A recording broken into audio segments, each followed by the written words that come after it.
이제 저는 요즘 개인적으로 느끼는 게 한국의 금융시장에 대한 관심이 점점 좀 높아진다는 사실입니다. 그러니까 과거에도 물론 경기가 좋고 뭐 했을 때 미국 소비가 좋을 때, 중국의 경제가 좋을 때 뭐 한국이 이제 수혜를 본다. 뭐 이런 차원에서 이제 한국 기업에 대한 뭐 외국인들의 매수가 있었긴 했지만 요즘 들어서 제가 느끼는 거지만 이제 그런 게 아니라 이제 구조적으로 한국 시장에 대해서 좀 긍정적으로 생각하는 시각들이 좀 많은 것 같고요. 개인적으로 외국인 뭐 운영사라든지 매니저 뭐 이제 시장 뷰를 이제 들을 때나 만날 때 보면 예전엔 그냥 뭐 삼성전자 뭐 이런 식으로 우리나라 이제 반도체 그냥 기업이 있는 뭐 지역으로 이제 생각했는데 이제 그게 아니라 구조적으로 이제 한국이 오를 수 있다는, 물론 이제 뭐 대다수는 아니지만 그래도 상당 부분 많이 긍정적인 시각을 갖고 있어서 이제 거기에 대한 얘기도 이제 좀 해볼 필요가 있을 것 같은데요. 특히나 밸류업 프로그램에 대해서 굉장한 긍정적으로 이 시각으로 바라보고 있는데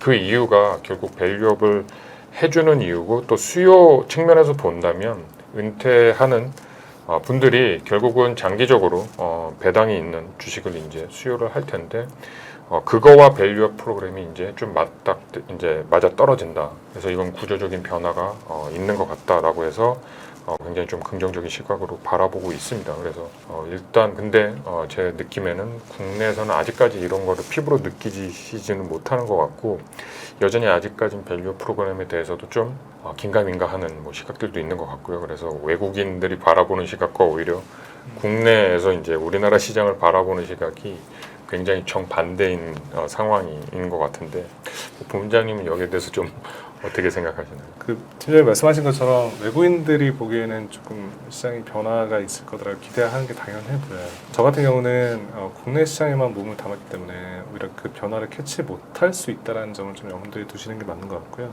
사실 저도 그 정부가 추진하고 있는 밸류 프로그램을 굉장히 응원하고 있고 한국 시장이 한 단계 레벨업하는 거를 누구보다 원하는 사람 중에 하나입니다.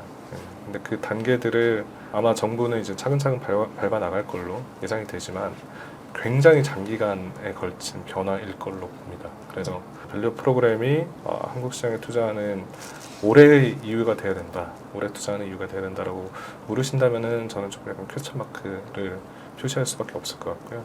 조금 구체적으로 말씀드린다면은 한국 정부가 추진하고 있는 밸류 프로그램의 순서 같은 게 있습니다. 먼저 최근에 이제 추진하고 있는 것들은 세제 개편 관련된 것들이고요. 배당 소득세 아니면 기업의 법인세라든지 이런 것들을 조금 주주 환원을 많이 한 기업에는 조금 더 페이버를 많이 주는 그런 식으로 좀 변화를 시키고 있고요.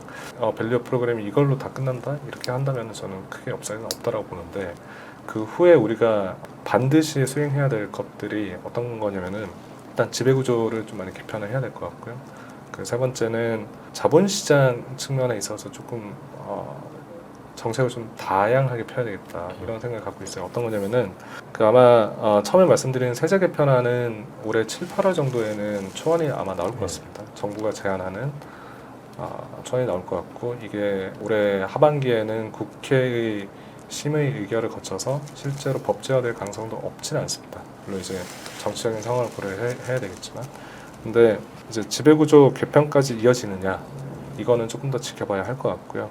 자본시장 관련해서 사실 대부분의 개인 투자자들이 한국 시장에 대한 신뢰가 별로 없습니다. 근데 그 이유를 살펴보면은 가장 단편적인 예가 한국 시장의 코스피 지수 그리고 한국 시장의 코스피에 상장되어 있는 시가총액 합산, 모든 기업들의 시가총액 합산의 그래프를 한번 그려보시면은 그 괴리가 굉장히 큽니다. 이게 사실 그동안에 한국 주식시장에도 신규로 진입하는 기업들이 당연히 있었을 테고 그러다 보면 괴리가 생길 수밖에 없는데 그거에 더해서 인적 분할이라든지 아니면은 쪼개기 상장 이런 것들이 굉장히 많았기 때문에 사실은 지수가 그 시가총액 증가하는 것을 못 따라잡습니다. 그래서 한국 시장의 어느 시점을 놓고 봐도 그 시가총액 합산과 지수 간의 괴리는 점점 더 벌어지고 있거든요.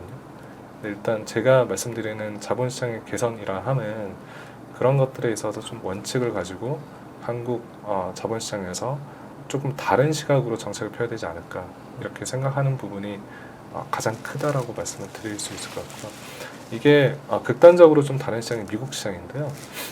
미국 시장에 말씀드렸던 그 합산 시가총액 그리고 지수를 한번 그려보시면은 거의 일치합니다. 거기도 당연히 이제 신규로 진입하는 상장하는 기업들이 있었을 테지만 또 그만큼 주주가치 제고를 위해서 자사주 매입 수급을 굉장히 많이 했었고요. 그리고 원칙적으로 한 그룹에 속해 있는 기업들이 굉장히 많은 그 자회사들을 동시에 상장시키는 경우는 별로 없습니다. 네, 그래서 그런 부분들을 조금 한국 자본시장에도 일종의 원칙을 가지고 조금 보완할 필요가 있다는 게 제가 마지막으로 말씀드리는 자본시장의 개선 이런 것들이거든요. 근데 이 모든 게 한 5년 내에 좀 순차적으로 이루어진다면은 저는 충분히 밸류업도 가치가 있다고 봐요. 굉장히 많은 가정들을 해야 되는 액션이다 보니까 이게 우리가 생각하는 그 궤적대로 주식시장이 흘러갈까 혹은 정치권이 그렇게 호응을 해줄까 라는 측면에 있어서는 조금 더 지켜봐야 하지 않을까.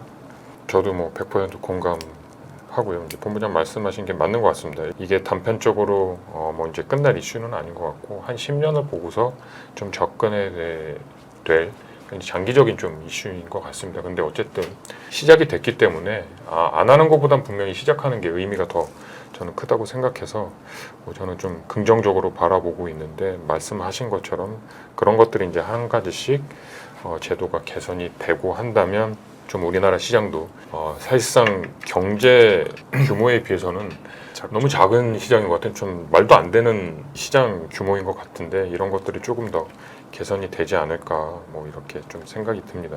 여기서 오늘 저희가 드릴 말씀은 마무리하도록 하고요. 또 다음 시간에 뵙도록 하겠습니다. 감사합니다.